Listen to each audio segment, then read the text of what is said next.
শোক পায়, আমি করি, এর কোনোটাই আমি না। আমি আপনাদের একটা প্রমাণ দিচ্ছি।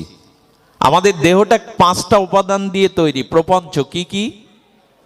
ক্ষিতি, অপ, তেজ, মরুত, বম। সাধারণভাবে বুঝতে গেলে এই শব্দগুলো জল, অগ্নি, বায়ু, মাটি আর আকাশ, শূন্য স্থান। বোঝা গেল? এই জন্য চিতায় মানুষ অন্ত্যেষ্টিক্রিয়া পোড়ানোর পরে, হিন্দু ধর্মে আছে দেখবেন, শ্মশানে কোনো মানুষকে অন্ত্যেষ্টিক্রিয়া পোড়ানোর পরে একটা মাটির কলসি জল ভরে 4 খুঁটির মাঝখানে রাখা হয়। এর কারণ কি জানেন? এর কারণ হলো ওই কলসিটা তৈরি করতে যে 5টা উপাদান লেগেছে, আপনার দেহ ভাণ্ড করতে ওই 5টাই লেগেছে, একটাও বেশি কম না। যেমন ওই কলসি তৈরি করতে কেউ কর্মকার প্রথম মাটি এনেছেন, মাটিটা জল মিশিয়ে নরম নির্মল করতে হয়েছে, তারপরে হস্তশিল্পে দ্বারা একটা কলসির রূপ দিয়েছে, দিয়ে ওটা বাতাসে শুকিয়েছে। মাটি লাগলো, জল লাগলো, বাতাসে শুকালো, অগ্নিতে কোমর পোড়ালো, এই 4টে জিনিস ওর মধ্যে। আর এইটি পোড়ানোর পরে কলসির মধ্যে একটা শূন্যস্থান আকাশ তৈরি হলো। ঠিক এই 5টা দিয়েই আপনার দেহ, এই বিশ্ব ব্রহ্মাণ্ডের যা কিছু প্রপঞ্চ সব এই 5টা জিনিসে, এই পৃথিবীও এই 5টা জিনিস দিয়ে গড়া। ক্ষিতি, অপ, তেজ, মরুত। বোঝা যায় মা? একটু কষ্ট, এইসব আলোচনা একটু আনন্দ পাবে না, কিন্তু এগুলো একটু নারিকেলের মতো। নারিকেল ফল সবাই আবার ছেদ করতে পারে না। সব পশু পাখি কি নারিকেল ফল আস্বাদন করতে পারে? তো নারিকেলের মধ্যেই তো মজা। আরো ওটা যদি একটু নাড়ু পাকিয়ে মায়েরা যদি একটু তাবাই দিয়ে একটু নাড়ু তৈরি করে সন্দেশ, আরো ভালো লাগে। তো আমাদের একটু নারকেলের ফলের মতো ভেতরে, যে বাইরে বাইরে আবরণ আছে, শক্ত মালা আছে, কিন্তু ভেতরে যেতে হবে, তাহলে আনন্দ পাবেন।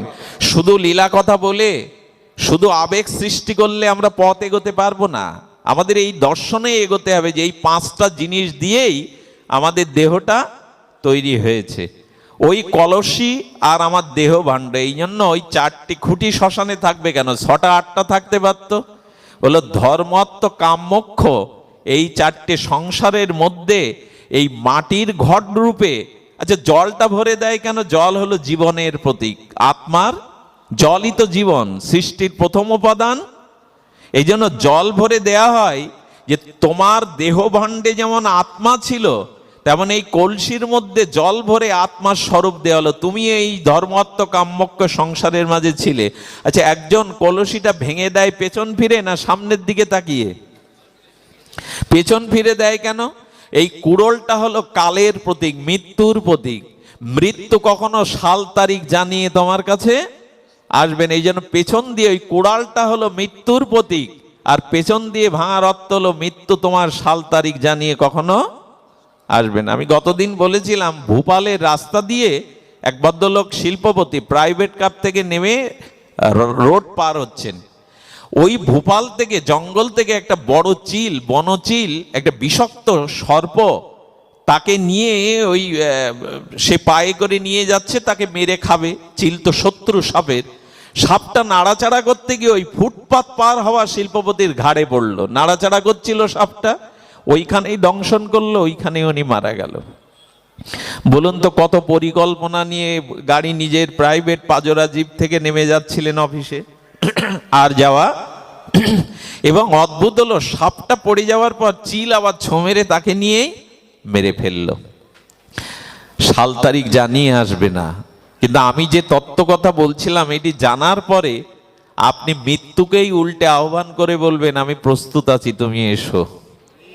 যার আত্মজ্ঞান হয়, যার আত্মচেতনা হয়, সে মৃত্যুকে ডরায় না, আলিঙ্গন করে, এসো। তো আমার জীবনের যা কাজ সারা হয়ে গেছে, তুমি এসো, নিতে এসো আমায়। ভীষ্ম বলেছিলেন, ঠাকুর হরিদাস মৃত্যুকে আলিঙ্গন করেছিলেন।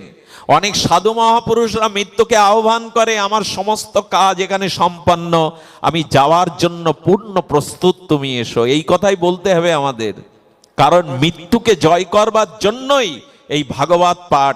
মৃত্যুকে, মৃত্যুর স্বরূপকে জয় করবার জন্য হরি কথা, সাধু সঙ্গ। মৃত্যু যতদিন আছে, জন্মচক্র যতদিন আছে, আপনি প্রকৃত শান্তি পেতে পারেন না। কারণ আমাদের জন্মটা হয়েছে কর্মফল ভোগের জন্য। আমরা যে কর্ম করি, সেই কর্ম আমাদের ক্ষমা কোনোদিন করবে না। দশরথ, আচ্ছা কৃষ্ণ কত বছরের জন্য আর বৃন্দাবন ছেড়ে চলে গিয়েছিল বাবা? 100 বছরের জন্য। আর রামচন্দ্র বনবাসে গেল কত বছরের জন্য? 14। তো 14 বছরের জন্য তৎকালীন ত্রেতা যুগে আয়ু ছিল অনেক। তো দশরথ রাম রাম করে মরে গেল কেন? পুত্র শোকে। আচ্ছা যদি দশরথ রামের পিতা মরে যায় 14 বছরের জন্য, তাহলে বৃন্দাবনে 100 বছর কৃষ্ণকে হারিয়ে নন্দ বাবা মরেনি কেন? প্রশ্ন আসবে কিনা? আসার কথা কিনা? তো ভগবানের পিতা তুমি, রামচন্দ্রের পিতা তুমি 14 বছরের জন্য মারা গেলে, আর কৃষ্ণকে হারিয়ে নন্দ বাবা 100 বছর বিরহ সহ্য করলো, তিনি মরেননি কেন? এর কারণ শুনুন।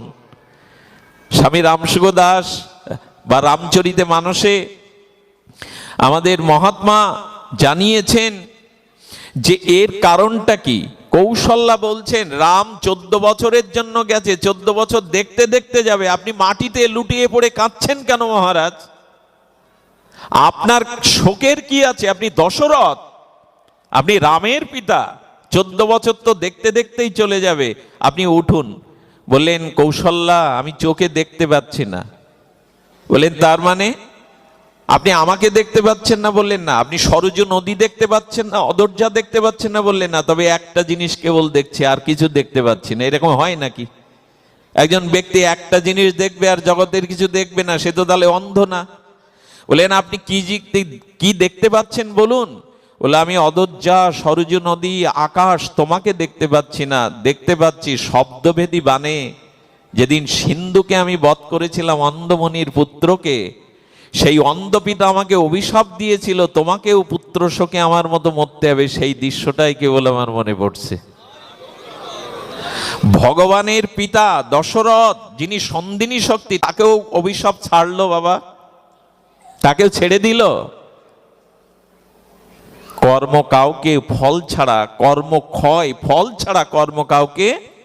এই জন্য শাস্ত্র বলছে তুমি অল্প সুখের জন্য, ক্ষণিক সুখের জন্য যে শাস্ত্রীয় বিরুদ্ধ কর্মগুলো করছো সুখের আশায়, পর স্ত্রীর প্রতি আসক্তি, এটা ক্ষণিকের সুখ, এই সুখটা চিরদিনের। কেন এদিকে এগোচ্ছ? এর কর্মফল অবশ্যই তোমাকে ভুগতে হবে। তোমাকে এর জন্য প্রস্তুত থাকতে হবে, এই কর্মের কর্মফল ভোগের জন্য।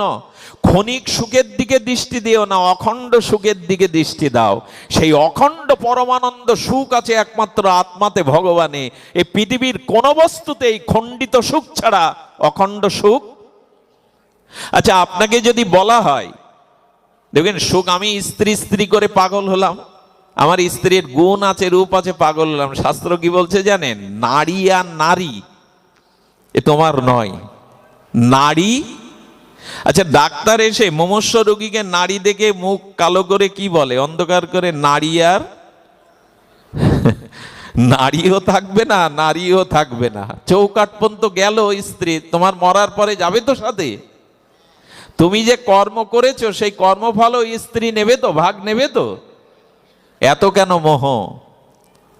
আবার যে স্বামী স্বামী করে এত পাগল হলে জগৎপতি কৃষ্ণের ভজনা করলে না, তোমার নারী টিপে ডাক্তার বলবে যে নারীও গেছে, এও গেছে, স্বামী যাবে তো সাথে। স্বামী বরঞ্চ নিয়ে নিয়ে 3 মাস পর নোনা জল ফেলে, চিতায় স্ত্রীর, অল্প বয়সী স্ত্রী মারা গেলে নোনা জল ফেলে, আর বলে আর কাউকে ভালো 3 মাস যেতে পারে না, উল্টো সুরে গান গায়, একাকী বাঁচা যায়, সংসারকে দেখবে, আর একজনের হাত ধরে। এই জগতের ক্ষণিক সুখ কেন চাইছেন? এতে সুখ নাই। অখণ্ড পরম সুখের সন্ধান আমাদের করতে হবে, যেখানে সুখ কখনো খণ্ডিত হবে না। সেই সন্ধানটাই বলবার জন্য আজকে আলোচনার বিষয়বস্তু রেখেছি আত্মার স্বরূপ। আত্মার স্বরূপ, এই আত্মতত্ত্ব জানলে, নিজেকে জানলে আপনি যে সুখ পাবেন, জংলাব্ধা চাপারাংলা ভংমান্নাতে না দিগাং তত, যা পেলে আর পাওয়ার কিছু বাকি থাকে না, যা লাভ করলে আর লাভের কোনো অপেক্ষা থাকে না। সেই ভগবানকে পাওয়ার জন্য বলা হয়েছিল। আচ্ছা কলসিটা ভেঙে দিল, জলটা ঝরে পড়লো, বাষ্প হয়ে উড়ে গেল, কিন্তু কলসিটা ভাঙা। তোমার দেহ থেকে কাল এসে আত্মাটা নিয়ে যাবে, এই দৃশ্য। আচ্ছা 5টি জিনিস বলছিলাম তাই তো? তা মৃত্যুর সাথে সাথে দুটো জিনিস চলে যায়, তিনটে জিনিস থাকে। কি কি চলে যায়? যখন আত্মাটা দেহ থেকে চলে গেল তখন দুটো জিনিস সাথে সাথে চলে যায়। এক তাপ, শরীরে যে তাপ থাকে। এখন কোনো মরা ব্যক্তিকে ছুঁয়ে দেখবেন ঠান্ডা, মরা ব্যক্তির গায়ে কখনো গরম দেখেছেন? যেই মরুক স্পর্শ করে দেখবেন, কারণ তাপটাই, ওই আগুন তত্ত্বটাই, তাপ তত্ত্বটাই চলে গেছে। এই জন্য মরা মানুষ গায়ে হাত দিলে শীতলতা ছাড়া কখনো তাপ পাওয়া যাবে না। আর একটা জিনিস চলে যায়, তাপ আর বায়ু, বাতাসটা। এই জন্য কেউ মারা গেলে আমরা নিমন্ত্রণ পত্রে আজও লিখি অমুক শেষ নিঃশ্বাস। তার মানে বায়ুটা চলে গেল আর অগ্নিটা চলে গেল, থাকলো কি কি? থাকলো মাটি, জল আর শূন্যতা। তো চিতায় যখন পোড়ানো হয় তখন দেহের যে জলীয় অংশটা ওইটা বাষ্প হয়ে উড়ে যায়, আর মাটির অংশটা কি হয়? ছাই হয়ে গিয়ে মাটিতে মিশে যায়। আর এই মহাপ্রপঞ্চে, মহাকাশে এই পাঁচটা জিনিস চলে গেল। যেখান থেকে কুড়িয়ে নিয়েছিলেন সেখানে আবার এর জন্য শোক কিসের? কি ধ্বংস হলো আপনার? আপনি রূপ বদলালেন, কাপড় বদলালেন, ঘর বদলালেন, যেখান থেকে বস্তু নিয়েছিলেন সেখানে আবার ফিরিয়ে দিলেন। এর জন্য শোকের কি আছে? বলে এই তত্ত্ব বুঝি না বলেই তো শোকের। আমাদের এই আত্মজ্ঞান হয়নি, আত্মচেতনা হয়নি। একটি বাচ্চা মাটির পুতুল খেলতে খেলতে পুতুলের গলা ভেঙে গেছে, মুন্ডু ভেঙে গেছে, বাচ্চাটা কাঁদবে কিনা? সে ছোট ছোট ঘর তৈরি করেছিল, বিয়ে দিয়েছিল কিনা? আমরাও খেলেছি। মা দূরে দাঁড়িয়ে দাঁড়িয়ে হাসছে। মেয়েটা তখন বলছেন, আমার মা কি নিষ্ঠুরা দেখো, দয়াহীন প্রাণ তার, আমার ঘর ভাঙলো, আমার চোখের জল। আর মা হাসছে। মা বললেন, খুকি, যেদিন তুই মা হবি, তোর সন্তান এই ভূমিকায় দাঁড়িয়ে মাটির পুতুল ভাঙবে, সেদিন তুইও আমার ভূমিকায় দাঁড়িয়ে হাসবি। কারণ ওই মাটির পুতুল যে ভাঙার জন্য তৈরি, এটা ওই অবশ শিশুর বোধ এখনো। কিন্তু মা জেনেছে মাটির পুতুল খেলতে খেলতেই ভাঙে। আমাদের এই জগৎটা মাটির, চাইলে এক মুহূর্তে বিশ্ব ব্রহ্মাণ্ড প্রলয় হয়ে যেতে পারে। এক মুহূর্তে এখানে কোনো কিছুই আমার না, যা নিয়েছি তা আবার সেখানে ফেরত। এর জন্য শোক কিসের? আচ্ছা, এমন করে বুঝলে শোক একটু কমে কিনা মা? এরম করে বুঝলে একটু মোহ কমে কিনা? এই জন্য গীতায় দ্বিতীয় অর্জুন তো শোকগ্রস্ত, কাঁদছে, তার চামড়া শুকিয়ে যাচ্ছে। অর্জুন বলছে, আমি যুদ্ধ, এই সব আত্মীয় স্বজনকে আমি মারতে উদ্যত হয়েছি, এতে আমার পাপ হয়েছে। কৃষ্ণ, আমার গা শুকিয়ে যাচ্ছে, আমার চোখে জল। গোবিন্দ বললেন, এই কান্না থামাতে গেলে এই বাণী শুনতে হবে, সাংখ্য দর্শন, আত্মদর্শন। হ্যাঁ, নৈনাং সিন্দান্তে নৈনাং দাহতে পাবক ন ক্লেদান্ত শোষিত মারুত। আত্মাকে জলে ভেজানো যায় না, অস্ত্র দিয়ে ছেদন করা যায় না। এই তুমি আত্মা, তুমি শরীর নও। এটা মাটির শরীর গড়া হয়েছিল, যে পাঁচটা জিনিস থেকে তোমাকে নেওয়া, ওই পাঁচটা জিনিসে আবার তোমাকে ছেড়ে দেয়া হলো। এর জন্য তোমার শোকের কিছু থাকা উচিত নয়। এই জন্য ভাগবত শাস্ত্র বারবার বলছেন, ভাগবত শাস্ত্র বারবার বললেন, এই মোহ থেকে একটু দূরে এসো। আচ্ছা, আপনারা যারা এই কত কত ধনী, বিদ্বান, জ্ঞানী, পণ্ডিত ব্যক্তি এখানে বসে যারা খুব শ্রদ্ধালু হয়ে হরিকথা শুনছেন, শ্রদ্ধার সহিত শুনতে হবে। আপনি বলুন তো, এখন সংসার চিন্তা বা আপনার ভেতরে কোনো অশান্তির দাবানল জ্বলছে কিনা বুকে? তার মানে প্রমাণ করে, বিষয় থেকে যদি হরিকথাতে, ভগবত ভজনে, আত্মসাক্ষাৎকারের পথে আসা যায়, তখনই প্রকৃত শান্তি পাওয়া যায়। এখানে বসেই যেটুকু শান্তি পাচ্ছি সংসারে সারাদিন, আর যদি না পেতেন এই গরমে মাটিতে ধুলাতে নিহারে সিক্ত হয়ে এভাবে দাঁড়িয়ে শুনতেন না। কারণ এখানেই কোনো একটা শান্তির উৎস আছে, শান্তির সন্ধান আছে। মানুষ চিরকাল শান্তিকেই চায়, সুখকে চায়, বস্তু ব্যক্তি চায় না, মানুষ চায় শান্তি। প্রতিটা মানুষের হৃদয়ে তার না বলা উদ্দেশ্য হলো, আমি সুখী হতে চাই। আমি তো সেই শান্তির একমাত্র পথ ভগবানকে জানা, ভগবানকে ভজন করা, আত্মাকে জানাই হলো প্রকৃত শান্তির পথ। যাদের মোহমায়ায় আর এই মজে আছে, শান্তি নাই। আমরা একটু ভাগবত চরিত্রে ফিরে যাই। একটু অভূতপূর্ব কথা এসেছে ভাগবতে। সেই কথাটি হলো, আপনাদের গজেন্দ্র উপাখ্যান মনে আছে? ভাগবতের গজেন্দ্র উপাখ্যান। গজেন্দ্র ছিলেন একটি জঙ্গলের তিনি অধিরাজ। গজেন্দ্র মানে হস্তি, বলবান হাতি। হাতির স্ত্রী ছিল অনেকগুলো, আবার তার বাচ্চা কাচ্চাও অনেকগুলো। উনি একটা রাজত্ব খুলে বসেছিলেন জঙ্গলের মধ্যে। হঠাৎ ওনার মনে হলো প্রস্ফুটিত পদ্মময় সরোবরে উনি একটু জল কেলি করবেন, জল পান করতে যাবেন। স্ত্রী পুত্রদের নিয়ে গজরাজ আর গজগতিতে এসে সেই পুষ্করণীতে সরোবরে নামলেন। ছোট সরোবর, পদ্ম ফুলে আছে। প্রথমে উনি জল পান করে যখন অবগাহন করছেন হেলে দুলে, পুকুরের জল হাতি নামলে আর পরিষ্কার থাকে? সব যখন মলিন হয়ে গেছে, ওনার বাচ্চাগুলোও নেমেছে। কিরকম মমতা দেখুন, মনে করছেন আমি ঘোলা জল বাচ্চাদের খাওয়াবো। এই জন্য আরো গভীরে গিয়ে সরোবরে ভেতর থেকে সুর দিয়ে আর বিশুদ্ধ জলগুলো বাচ্চাদের মুখে মুখে পান করিয়ে দিচ্ছেন। উনি কত বড় মমতা! কিন্তু যত গভীরে যেতে গেছে, দুটো কুমির এসে হস্তিটার পা আক্রমণ করেছে। আমি গল্প শোনাচ্ছি না, এটা ভাগবত চরিত্র, গজেন্দ্র বখ্যান, গজেন্দ্র মক্ষম লীলা। তো সেখানে জলে কিন্তু হাতির থেকে কুমিরের শক্তি, অন্তত জলজ প্রাণীর জলের শক্তিটা বেশি। কুমির যখন ধরেছে, রক্তাক্ত পায়ে বহু ছাড়াবার চেষ্টা করলো। যখন রক্তের আভা উঠছে, তখন উনি পুত্র স্ত্রী কন্যাদের দিকে তাকিয়ে আছেন, তোমরা দাঁড়িয়ে কেন, বাঁচাও। সব এর ওর মুখের দিকে চাইছে। ওই গভীরে নামতে গেলে তো আমাদেরও কুমির আক্রমণ করবে, বাঁচতে কে না চায়। ওরা যখন তীরে উঠে এই রহস্য দেখছে, মজা দেখছে, তখন ওর চোখ দিয়ে জল ঝরছে।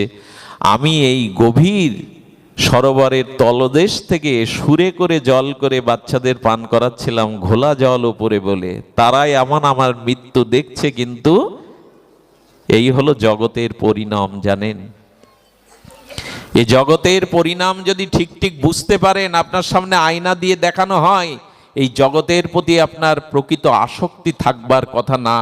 সবাই স্বার্থের জন্য, সুখের জন্য আপনাকে ব্যবহার করে। আপনি ওদের সুখ বা আনন্দ না দিতে পারলে আপনাকে ওরা চাইবেই না। এই হলো এই জগতের অভিশাপ, এটা জগতের নিয়ম।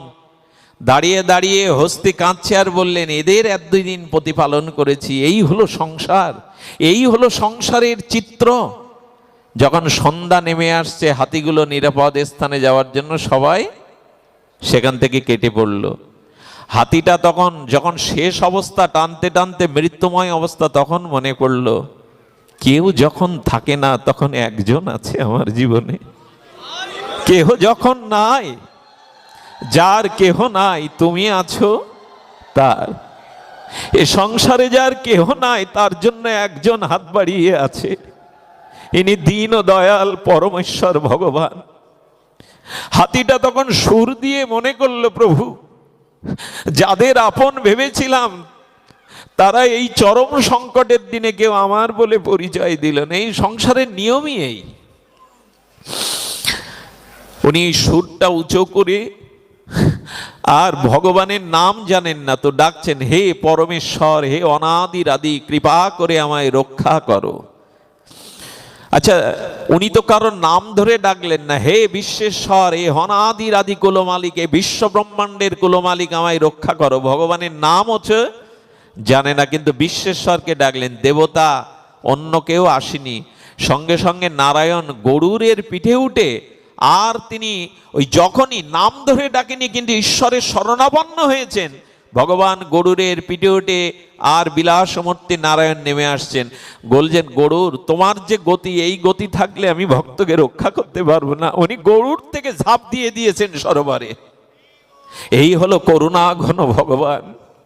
যখন কেউ নেই, কারো প্রতি ভরসা নেই, একবার ভগবানকে প্রাণ দিয়ে ডেকে দেখুন, কেউ না সাড়া দিলে তিনি সাড়া দেন।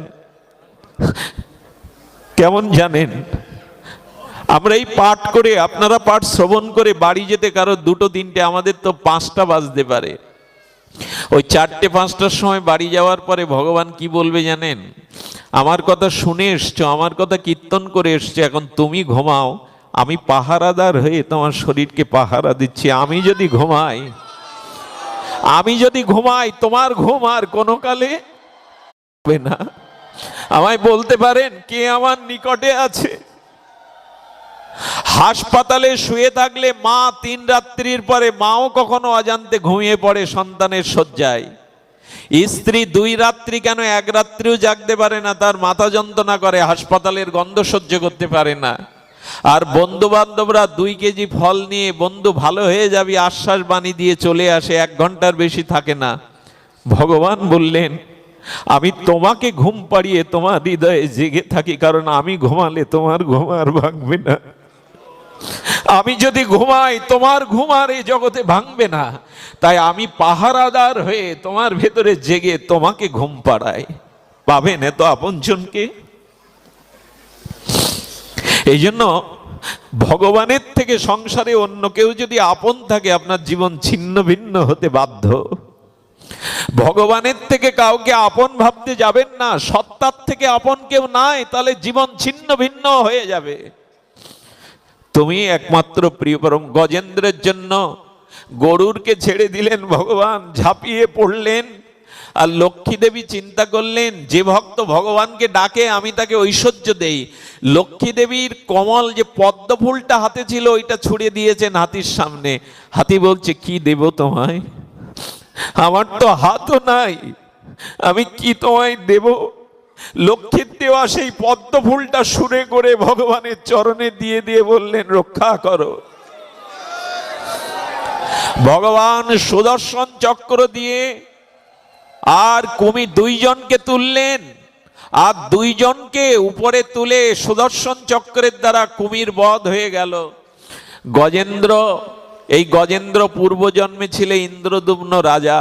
গুরুদেবকে দেখে তিনি সম্মান করে উঠে দাঁড়াননি। কোন মহাত্মা দেখে উঠে দাঁড়াবার নিয়ম, সাধুগুরু বৈষ্ণব দেখলে তাকে সম্মান করবার জন্য মাথা নত করার নিয়ম করেনি। তাই অভিশাপ দিল, হস্তির মতো যেমন বসে থাকলি যা হাতি হয়ে জন্ম নে। কিন্তু পূর্বজন্মের সাধনাটা নষ্ট। গুরুদেবকে বলেছিল, প্রভু আমার কল্যাণ আমার উদ্ধারের উপায় বলুন। বললেন, তোর ভজনটা, এই যে 2 ঘন্টা বসে এখানে হরিকথা শুনছেন, কোনো না কোনো জীবনে এই 2 ঘন্টার ফল গোবিন্দ চরণ পেয়ে যাবেন আপনি। এই ফল নষ্ট হবে না, এই ভজন নষ্ট হবে না। সব নষ্ট হয়, ভজন কখনো নষ্ট হয় না। ভজন কোনোদিন নষ্ট হয় না। আর কুমিরটাকে বধ করে আর গজেন্দ্রের আত্মাটাকে, শুদ্ধ আত্মাকে নিয়ে গোবিন্দ বৈকুণ্ঠে গেলেন। আর নারায়ণ বিলাসমূর্তি ভগবান নারায়ণ যাওয়ার পরে লক্ষ্মী দেবীর পাশে দেখছেন একজন বৈকুণ্ঠ। আর বৈকুণ্ঠের ভগবান তখন লক্ষ্মী দেবীকে বললেন, তা কি করে হয়? আমি তো উদ্ধার করলাম গজেন্দ্রকে, কুমির কি করে এলো? বলে, প্রভু আপনি একটা কথা বলেছিলেন, আপনার স্মরণে আছে? শুনুন এই মহা কথাটি। ভাগবতে ভগবান বলেছিলেন যে আমার ভজন করে সে আমাকে পেতেও পারে নাও পারে। যে আমাকে ভজন করে সে আমাকে পেতেও পারে নাও পেতে পারে, সন্দেহ আছে। কিন্তু আমার সাধুগুরুর চরণে যে আশ্রয় করেছে, আমার ভক্তের যে ভজন করে সে আমাকে পাবেই, সন্দেহ নেই, সে আমাকে পাবেই। এত বড় কথা ভাগবতে দ্বিতীয় নাই। যে আমার চরণ ধরে আছে সে আমাকে পেতেও পারে নাও পেতে পারে, কিন্তু যে আমার ভক্তের চরণ আশ্রয় করে আছে সে আমাকে পাবেই, এতে কোনো সন্দেহ নেই। আচ্ছা এদিকে লক্ষ্য করুন, কুমিরের পা ধরে কে ছিল? হস্তির গজেন্দ্রের পা ধরে কে ছিল? বলে, তোমার ভক্তের চরণ ধরেছিল কুমির, এই জন্য তোমার ভক্তের আগে তোমার ভক্তের চরণ আশ্রয়কারী কুমিরটাই বৈকুণ্ঠ পেয়ে গেল। জয় রাধে, সেই পেয়ে গেল। এই জন্য সাধুগুরু বৈষ্ণবের চরণাশ্রয় এছাড়া আমাদের কল্যাণ প্রেম প্রাপ্তির অন্য কোনো উপায় নাই। এই জন্য দয়া করে কৃপা করে এই জগৎকে অনেক খাওয়া হলো, অনেক মান সম্মান হলো, অনেক বাড়ি গাড়ি হলো, এইবার একটু বিরাম দিন। কোটি কোটি জন্ম ঘর বেঁধেছেন, কোটি কোটি জন্ম বিবাহ করেছেন স্ত্রী পুত্র, এইবার বিরাম দিয়ে স্রষ্টার দিকে তাকান, ভগবানের দিকে একটু তাকান। যার জন্য জগতে আসা, এই মনুষ্য জন্ম হারালে কিন্তু আর পাওয়া যাবে না, সহজে পাওয়া যাবে না। এরকম ভেবে বসে থাকা উচিত নয় যে আবার মানুষ হব। দয়া করে নিজের উদ্ধার, নিজের কল্যাণের কথা গীতা শাস্ত্র বারবার বলেছে, উদ্ধার এ তো আত্মনা ন আত্মা অবসাদয়ে, নিজেকেই দিয়ে নিজে উদ্ধার করো। যদি নিজেকে দিয়ে নিজে উদ্ধার না করতে পারো তাহলে উদ্ধার হবে না। তুমি নিজেকে দিয়েই নিজে উদ্ধার করো। শুধু ভক্তগণ, আপনাদের কাছে অনুরোধ করব, বেশি সময় নেওয়ার অধিকার নাই। আত্মস্বরূপের দিকে দৃষ্টি দিন। এ জগৎ সংসার অনিত্য, এটা অসুখের জায়গা। আচ্ছা, কেউ যদি ভালো কর্ম করে, দান ধ্যান বা কর্ম ইত্যাদি করে, ছেলে মেয়ে প্রতিপালন করলো, ঈশ্বর ভজন করলো না, কিন্তু কর্ম ভালো করলো, এর ফলটা কি? কিছু মানুষ আছে তারা বলে ঈশ্বর পিশ্বর রাখো, ধর্মকর্ম রাখো, আগে কর্ম ভালো করো। তা কর্ম তো অকর্ম, বিকর্ম, কর্ম তিন প্রকার। কর্মটা কি বলতে বোঝাতে চান তারা বলেন, শুনুন, যদি আপনি দান ধ্যান, পরোপকার, পিতামাতার সেবা, সংসারে সৎকর্ম করেন, তবে হ্যাঁ, অবশ্যই ফল পাবেন। ধনীর গৃহে আগামীতে জন্মাতে পারবেন, মৃত্যুর পর স্বর্গ আপনার জন্য থাকবে। কিন্তু এইটা প্রকৃত কল্যাণ? কথাটা বোঝা যায় কি?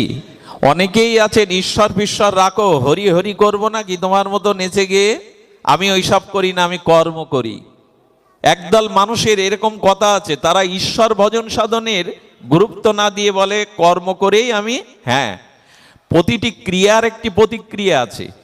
আপনি সৎকর্ম করলে, পিতামাতার সেবা করলে, দান ধ্যান করলে, সহৃদয় লোকের উপকার করলে কি পাবেন? আপনি স্বর্গে পর্যন্ত পুণ্যের দ্বারা, এই সৎকর্মের দ্বারা আপনি স্বর্গ পেয়ে যাবেন। কিন্তু ক্ষীণ পুন মত্ত লোকং বিশ্বন্তি।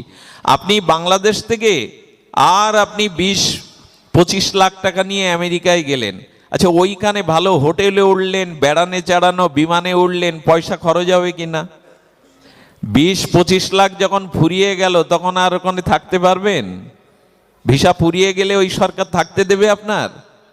টাকা ফুরিয়ে গেছে, হোটেল তখন এর আগে সার করছিল, খাবার এগিয়ে দিচ্ছিল, মানি ব্যাগে টাকা নেই তো ছাড় করবে? তাড়িয়ে দেবে, বেরিয়ে যান। টাকা নেই তো এখানে আছেন কেন? বললেন স্বর্গের গেলে ওই অবস্থা হয়। কর্মের দ্বারা যদি স্বর্গে যান, তাহলে ক্ষীণ পুণ্য মত্ত লোকং বিশ্বন্তি। পুণ্য ফুরিয়ে গেলে দেবতারা ঘাট ধাক্কা দিয়ে বের করে দেবে, যা বেটা, তোর পুণ্য ফুরিয়ে গেছে, সম্পদ ফুরিয়ে গেছে, এবার যা। এটা কি সুখের? এই জন্য গোবিন্দ বললেন কর্ম করতে হবে, সেই কর্মকে ঈশ্বর সমর্পণান্তে, ঈশ্বর প্রীতার্থে কর্ম করো। গাছের গোড়ায় জল দিলে শাখা পোশাখায় আলাদা দেওয়া লাগে? যে মানুষ ঈশ্বরকে ভক্তি করে, জগতে দয়া মায়া করুণা তারই থাকে। যে ঈশ্বরকে ভালোবাসে না, ভজন করে না, সে জীব সেবা করতে এখনো শেখেনি। যে জীব সেবাগুলো করে সেগুলো অনেকটা স্বার্থের কারণে। বোঝা যায় কথাটি? ঈশ্বরকে ভালোবাসলেই কেবল তার হৃদয় অন্যের দুঃখে কাতর হয়, অন্যের জন্য সে কিছু করে। এই জন্য এরকম কর্মমার্গের প্যাচে পড়ে যাবেন না যে সৎকর্ম করবো আবার ঈশ্বর বিশ্বর জপ ধ্যান করার কি দরকার। এইগুলো না, কর্মের দ্বারা স্বর্গ প্রাপ্তি হয়, ধনীর গৃহে জন্মানো যায়, কিন্তু ওইটা স্থায়ী সুখ নয়। স্থায়ী সুখ হলো প্রেম ভক্তি লাভ করা, ভগবানের চরণে সুরদা ভক্তি লাভ করা। এটি হলে এই জন্ম মৃত্যু চক্রে থেকে 700 লোকে আমরা ফিরে যেতে পারবো। আমাদের এই জন্য শ্রীমদ্ ভাগবত গীতাতে জ্ঞান কর্ম যোগ সব বললেন গোবিন্দ। বলে এসে কি বলছেন? সর্বধর্মান পরিত্যজ্য মামেকং শরণং ব্রজ অহং তং সর্ব পাপেভ্যো মোক্ষয়িষ্যামি মা শুচো। সব বলে এসে বললেন এতক্ষণ যা বলেছি, কর্ম জ্ঞান যোগ সর্বধর্ম ত্যাগ করো। তা গোবিন্দ ধর্ম ত্যাগ করলে ধরবো কি, কাকে ধরে থাকবো? বললো ধর্ম ত্যাগ করে পরম ধর্মকে ধরো, পরম ধর্মের আশ্রয় নাও। ধর্মকে ত্যাগ করে পরম ধর্ম, শ্রেষ্ঠ ধর্মকে আশ্রয় নাও। সেই শ্রেষ্ঠ ধর্ম কি? মন্মনা ভব মদ ভক্ত মজ্জাজিমাং নমস্কুরু মাম বৈশোষী সত্যং তে প্রতি জানে প্রিয় হসিমে। মনটা আমায় দাও, ভালোবাসাটা আমায় দাও, আর কোথাও দিলে ঠকে যাবে। মনে পড়লো ভালোবাসা যদি জগৎকে দেন, ভগবানকে না দেন, ওই যে বললাম একটু আগে বলেছি, কোনো বস্তু ব্যক্তিতে সুখ নাই। আচ্ছা, এখন জানুয়ারি মাসের মাঘ মাসের শীতে ঠান্ডা মেশিন ঘরে চালালে সুখ হবে তো? এয়ার কন্ডিশন ঠান্ডা মেশিনটা চালিয়ে দিলে মাঘ মাসের কঠিন শীতে আচ্ছা, ওই একই মেশিন, একই ব্যক্তি, একই ঘর চৈত্রের গরমে যদি ছেড়ে দেন, একই বস্তু, একই ব্যক্তি, এক সময় দুঃখ আসছে ওই একই বস্তু থেকে, এক সময় তো সংসারের বস্তু ব্যক্তি থেকে আজকে যেটা সুখ পাচ্ছেন আগামীতে ওটাই আপনার দুঃখের কারণ হবে। আজকে যেটা যার কাছ থেকে আপনি সুখ পাচ্ছেন ওইটাই আপনাকে আগামীতে দুঃখের। দুঃখ কি আর পাড়ার লোক দেয়, রাস্তার লোক আকাশ থেকে দুঃখ দেয়? দুঃখে দেয় যাদের জন্য যা কিছু করেছেন তারাই দুঃখ দেয়, ব্যথাটা তারাই দেয়। আজকে যেটা সুখ মনে করছেন আগামীতে ওটা দুঃখেরই নামান্তর। এই জন্য জগতের কোনো বস্তু ব্যক্তিতে অখণ্ড সুখ, আমি বারবার শব্দটা ব্যবহার করছি, অখণ্ড সুখ, যে সুখ কখনো খণ্ডিত হয় না, সেই সুখ হলো আত্মসুখ, সেই সুখ হলো ভগবত ভক্তির সুখ। এই জন্য গোবিন্দ বললেন, মনমনা ভব, মনটা আমায় দাও আর কাউকে। আমি মায়েরা এখানে অনেক সংখ্যায় আছে, এত মা একসাথে দেখা যায় না মায়েদের। আর মা যদি জেগে ওঠে, মায়েরা যদি জেগে ওঠে, তাহলে এ জগৎ আবার জাগবে। মায়েরা শোনো, এই যে রূপ যৌবন সৌন্দর্য যা কিছু পেয়েছে এটা অপারকে ভোলানোর জন্য না। আর আমরাও যদি রূপের নেশায়, ক্ষণিক সুখের নেশায় এই জগতের সাথে প্রেম ভালোবাসা মোহে আবদ্ধ হই, তাহলে আমরাও প্রকৃত সুখ পাবো না।